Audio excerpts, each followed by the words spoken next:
Hi, I'm Billy, the Whiskey Exchange Ambassador. I'm here today to talk to you a little bit about Laphroaig Law. Now, Laphroaig are my favourite island distillery. I've said this in videos past. I'm a big fan of the way they do Islay whiskey a little bit differently to everybody else on the island.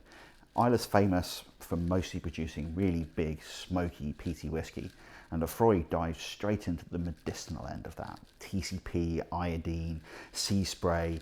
It's proper sort of standing on the seafront with a plaster on your hand. You know, it's really medicinal, but also behind that, there's a big whack of fruitiness. And Laphroaig Law is a whiskey which really shows off that side, as well as the rest of what Laphroaig does. So the way that Laphroaig Law really sort of fits into their ranges as the most Laphroaig-y Laphroaig there is. So it's a whiskey that sort of identifies the key flavours you get within Laphroaig's whiskies and amps those up to 11.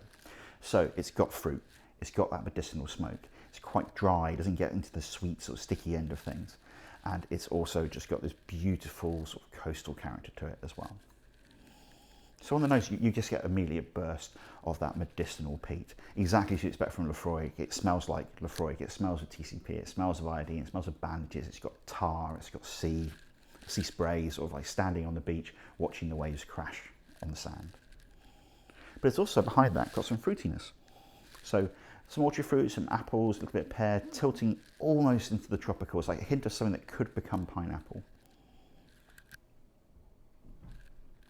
But on the palate, it's all there again. You have that smokiness, you have that fruit. It doesn't get too sweet. It just sits there. A little bit of char, a little bit of ash behind, very classic modern Laphroaig sort of feel to it. A little bit of dryness, but that beautiful combination of smoke and fruit really shines through the glass. So if you know someone who's a Laphroaig fan, who's looking for a present for them, most Laphroaig there is. Or if you're somebody who likes Laphroaig yourself, wants to sort of like dig into those flavours and move beyond the fantastic but very sort of like typically found Laphroaig 10-year-old. That's a great dram. This is Laphroaig 10 dialed up. So if you're a Laphroaig fan, you should probably get the bottle.